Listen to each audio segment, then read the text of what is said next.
एक समय की बात है। एक छोटे से कस्बे में मोहन नाम का आदमी रहता था। मोहन अपने घर में बेटे और पत्नी के साथ रहता था। मोहन गरीब था, इसलिए वह दिन रात अपने परिवार की ज़रूरतें पूरी करने में लगा रहता था। वह हर हाल में बेटे और पत्नी को खुशी चाहता था। मोहन एक छोटी सी कंपनी में काम करता था, जहां उसकी आमदनी घर खर्चे जितनी हो जाती थी। लेकिन फिर भी मोहन कंपनी वाला काम खत्म करके दूसरी जगह जाया करता था, ताकि कुछ और पैसे कमा सके। काम में व्यस्त होने से वह अपने परिवार को समय नहीं दे पाता था।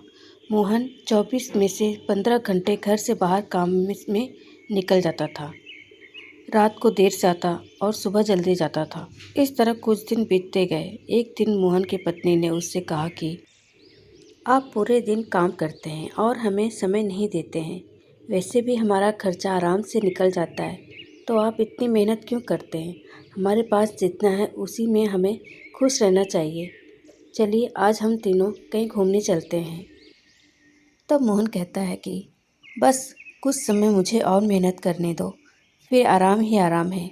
इस तरह मोहन मेहनत करने में लगा रहता है। उसका बेटा भी उससे अक्सर कहता रहता था कि पापा आप मेरे साथ खेलो, बैठो और मुझसे बात करो। लेकिन मोहन हमेशा काम के लिए कहकर कभी उसे समय नहीं दे पाता था। कुछ समय और बीता। अब मोहन की किस्मत चमकी। मोहन की नौकरी जिस कंपनी में थी, अब उसका मालिक मोहन को मैनेजर बना देता है। क्योंकि मोहन काफ़ी समय से वहाँ काम करता था और अब वह मालिक का विश्वास पात्र बन गया था। मैनेजर बनने के बाद मोहन बहुत अमीर हो गया। उसकी आमदनी अच्छी खासी थी। अब वह कुछ भी खरीद सकता था। उसकी गिनती धनी लोगों में होने लगी। पत्नी और बेटा बस एक बार कोई चीज़ मांग लेते तो वह तुरंत हाजिर कर देता था। एक दिन बेटा और पत्नी दोनों मोहन से बहुत ज़्यादा जिद करते हैं कि वे तीनों समुद्र के किनारे घूमने चलें। मोहन कहता है कि ठीक है, आज चलेंगे, लेकिन मुझे कंपनी में थोड़ा काम है, इसलिए तुम दोनों समुद्र के किनारे पहुँचो। मैं सीधा कंपनी से काम खत्म करके पहुँचता हूँ। पत्नी और बेटा दोनों वहाँ चले जाते हैं। तभी समुद्र में बहुत बड़ी सुनामी आ जाती है और आसपास के लोगों को भी बड़ा बहा ले जाती है। पत्नी और बेटा दोनों पानी में बह गए। जब मोहन वहाँ पहुँचता है तो ऐसे हालात देख घबरा जाता है।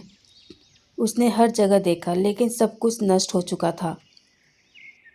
उसे यकीन हो गया कि उसकी पत्नी और बेटा भी बह गए। वह ज़ोर ज़ोर से रोने लगा और अपनी पत्नी की बात को याद करने लगा कि हमारे पास जितना है उसी में खुश रहना चाहिए और अपने परिवार के साथ खुशी के नए पल बनाने चाहिए, ताकि हम उसे हमेशा अपने दिल में संभाल कर रख सकें। पैसों का क्या है, कभी होंगे तो कभी नहीं होंगे। ये कहानी हमें ये सीख देती है कि हमेशा अपने परिवार के साथ समय निकाल कर बैठना चाहिए। आपको ये स्टोरी कैसी लगी प्लीज़ कमेंट करके ज़रूर बताएं, और अच्छा लगा तो प्लीज़ लाइक का बटन ज़रूर प्रेस कर दीजिएगा और सब्सक्राइब ज़रूर कर लीजिएगा और बेल आइकन ज़रूर दबाइएगा। जो भी स्टोरी लेके आप तक ज़रूर पहुँचेंगे। वीडियो देखने